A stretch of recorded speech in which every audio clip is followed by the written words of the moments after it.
Hi everyone, good morning, welcome back to my another mini blog. তো আজকে আমরা গেছিলাম হচ্ছে বড় কাছারি মন্দিরে। আর বড় কাছারি মন্দিরে তোমরা যাবে এখান থেকে ঠাকুরপুকুর থেকে ডাইরেক্ট বাঁকড়াহাটের অটো পাওয়া যায়।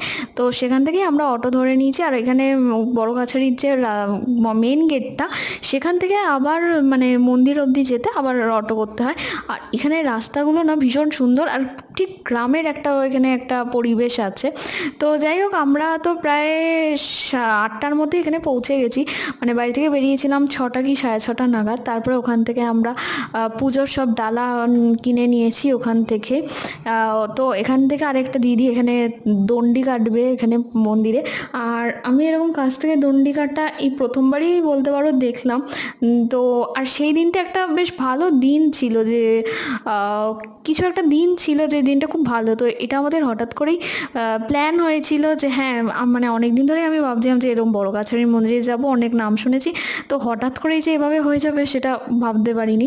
তো ওই যে বলে না, যদি ভগবান তোমাকে না ডাকে তখন ততদিন তুমি যেতে পারবে না। তো ভগবান যখন ডাকবে তার তোমাকে যেতেই হবে। তো যাই হোক, আর মন্দিরের তো ভিডিও করা এলাও না। আর এখানে মন্দিরের বাইরে এসে প্রচুর দোকান আছে। আর এখানে না প্রত্যেকগুলো জিনিস এত রিজনেবল প্রাইসের মধ্যে ছিল। আর প্রচুর জিনিস ছিল, তোমার রাধাকৃষ্ণর মূর্তি থেকে নিয়ে অনেক কিছু ছিল।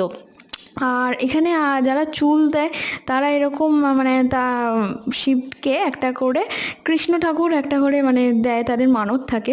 তো এখানে প্রত্যেকজন দেখলাম যে যারা এখানে চুল দিতে আসছে তারাই এরকম করছে। আর তারপর এখান থেকে ব্রেকফাস্ট করে নিয়েছি।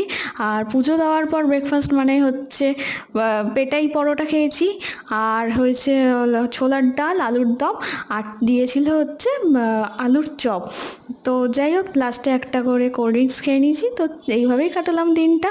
ভালো লাগলে প্লিজ সাবস্ক্রাইব করে দিও, আর চ্যানেলটাকে শেয়ার করে দিও, আর কমেন্ট করে দিও।